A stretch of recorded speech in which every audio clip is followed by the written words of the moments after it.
Hello friends, कैसा लगा आपको ये मेकअप? क्या आपको ये मेकअप सीखना है? जी हाँ, ये मेकअप है एयर ब्रश मेकअप और मैं आज आपको इस वीडियो में सिखाने जा रही हूँ perfect professional way of doing air brush makeup. Air brush के लिए सबसे इंपॉर्टेंट होता है स्किन को प्रिपेयर करना। तो यहाँ पे मैं इस्तेमाल कर रही हूँ टोनर। ये है मेकअप एम्पायर जस्ट गोल्ड का टोनर विथ हाइड्रोलिक एसिड। ये स्किन को बहुत हाइड्रेट करेगा और अच्छी तरह से प्लम करेगा। इसके बाद जो सेकंड प्रोडक्ट है ये है ब्लरिंग प्राइमर, जो अंडर आई के नीचे लगा रही हूँ क्योंकि बहुत बार मेकअप करने के बाद स्किन के नीचे फाइन लाइन्स रिंकल्स आ जाते हैं बिकॉज ऑफ एक्सेस प्रोडक्ट, तो उनको ये ब्लर कर देगा। ये है फॉरएवर 52 का। उसके बाद मोस्ट इम्पॉर्टेंट स्किन को हाइड्रेट करना, और इसके लिए मैं जस्ट गोल्ड का ये एक्वा बेस इस्तेमाल कर रही हूँ और इसको आपको स्किन के ऊपर भर भर के लगाना है क्योंकि जितनी आपकी स्किन हाइड्रेट होगी उतना ही मेकअप आपका हेल्दी, ड्यूई और ग्लोई दिखाई देगा। अब इसके बाद बारी आती है मॉइस्चराइज़र की। स्किन को पानी की तरह ऑयल की भी ज़रूरत होती है, तो यहाँ पे मैं फॉरएवर 52 का ये वाटर बेस्ड मॉइस्चराइज़र इस्तेमाल कर रही हूँ और इसको पूरे फेस के ऊपर मैं लगा रही हूँ और इसको अच्छी तरह से ब्लेंड कर दिया। अब बारी आती है फोटो फिनिश प्राइमर की, क्योंकि एयर ब्रश है तो यहाँ पे मैं इस्तेमाल कर रही हूँ फॉरएवर 52 का फोटो फिनिश प्राइमर। ये बेसिकली फाइन लाइंस को, रिंकल्स को, एनलार्ज पोर को कंप्लीटली बर्न करके स्किन को एक स्मूथ कैनवास की तरह लुक देता है। इससे आगे के सारे प्रोडक्ट एप्लीकेशन करना बहुत इजी होता है और ये आपके मेकअप को एक फ्लॉलेस लुक देता है। अब बारी आती है आई मेकअप की। यहाँ पे मैं इस्तेमाल कर रही हूँ इंग्लॉड का jet black 77 number liner to define my eyes. मैं लाइनर पेंसिल के बदले जेल लाइनर प्रेफर करती हूँ because they are long lasting and they stay long. उसको ब्लेंड करने के बाद अब इस्तेमाल कर रही हूँ मैं रिकोल की डीप वाइन पेंसिल, जो मैं अंडर आइज के नीचे लगा रही हूँ। जी हाँ, आंखों के नीचे मैं लिप पेंसिल लगा रही हूँ। लिप पेंसिल लगाने के कारण ब्लेंडिंग अच्छी होती है because they are crayon and wax based, तो अच्छी तरह से ग्रेडेशन मिल जाता है। डायरेक्ट आई शेडो से हमें इतना अच्छा ग्रेडेशन नहीं मिलता। अब बारी आती है हमारे कंसीलर के। यहाँ पे मैं कैरेक्टर कॉस्मेटिक का 3 नंबर का कंसीलर लगा रही हूँ आईज के ऊपर to create a smooth canvas for my eye shadow. उसको मैंने अच्छी तरह से ब्लेंड कर दिया। ब्लेंडिंग करते वक्त एक 45 डिग्री एंगल मैंने मेंटेन कर दिया ताकि जब आंखें खुलेंगी तो वो लिफ्टेड दिखेगी। ये है one of the most beautiful palette, that is a blossom palette from Character cosmetic, और इसके अंदर का ये जो पीच शेड है इसका इस्तेमाल कर रही हूँ as my transition shade. Transition shade basically eye shadow और आई स्किन के बीच का जो डिफरेंस होता है, जो गैप होता है, उसको कम करता है। इसलिए किसी भी आई मेकअप में ये बहुत इंपॉर्टेंट रोल प्ले करता है। अगर आपको डिफरेंस दिखाई देता है तो उसके बाद आप ये ट्रिक कर सकते हो, take your dark compact and उसी से उसको ब्लेंड कर दो ताकि वो डिफरेंस मिट जाएगा।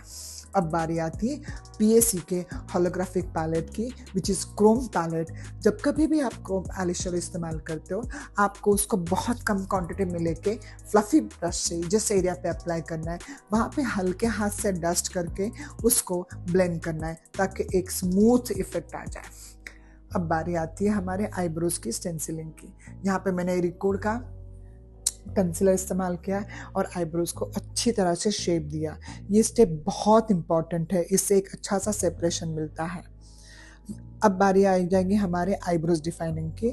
सो आईब्रो डिफाइनिंग के लिए यहाँ पे मैं इस्तेमाल कर रही हूँ जस्ट गोल्ड का ब्रो पैलेट, और ब्रो पैलेट में ये वैक्स है जो सेटिंग वैक्स कहा जाता है, उसका इस्तेमाल सबसे पहले मैं करूँगी। इससे हम आईब्रोज को शेप देते हैं और आईब्रोज के बाल अच्छी तरह से सेट हो जाते हैं।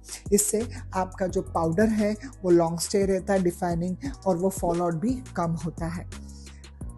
अब हम इस्तेमाल करें लाइनर की, पर यहाँ पे मैंने लाइनर इस्तेमाल नहीं किया, उसके बदले मैंने इस्तेमाल किया है लिपस्टिक पैलेट के वाइन कलर को मैंने अप्लाई करके उसको अच्छी तरह से ग्रेडेशन कर दिया, जो एक आईज को स्मूथ, डिफाइन, सॉफ्ट लुक देता है।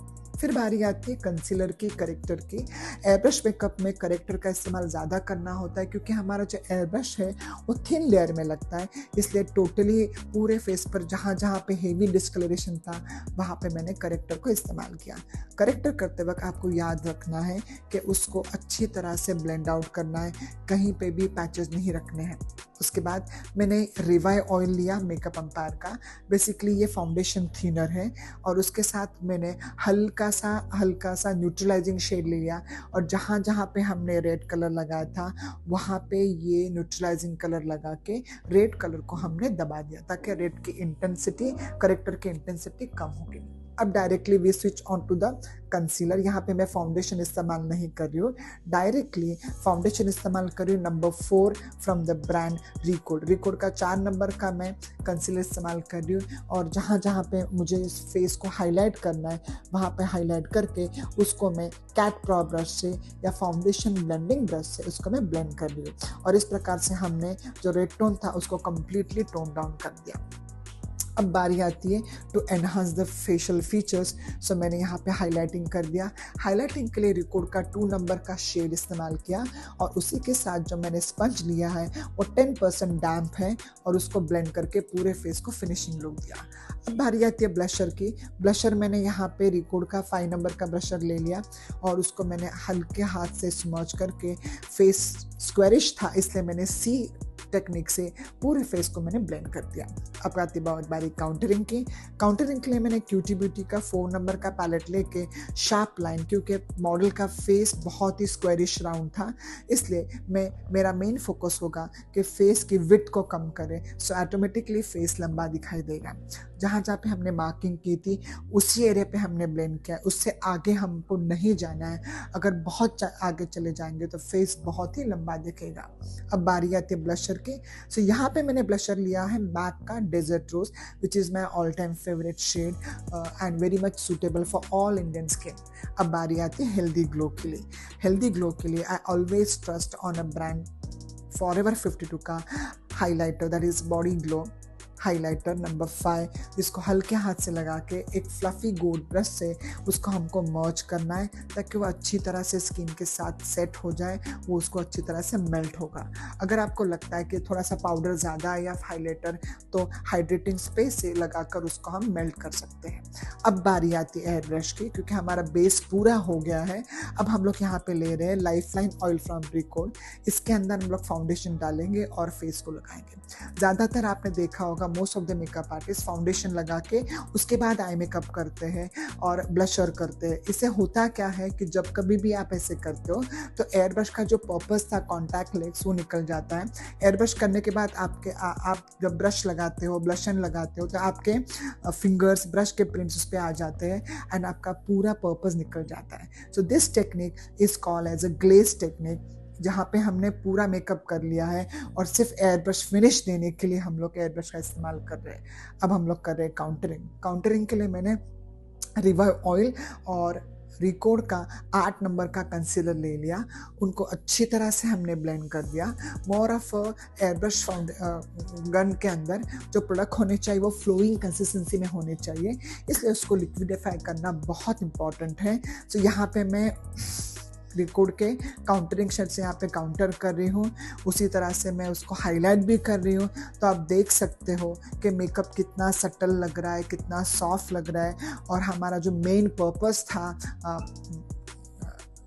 एयर ब्रश का कि हमें उसको टच नहीं करना है। So this way we had created a beautiful look, a seamless, flawless, real actual air brush look, and I hope आपको ये लुक अच्छा लगा होगा। So if you really like the look, please bell icon को दबाना, subscribe करना, and please share this to your friends.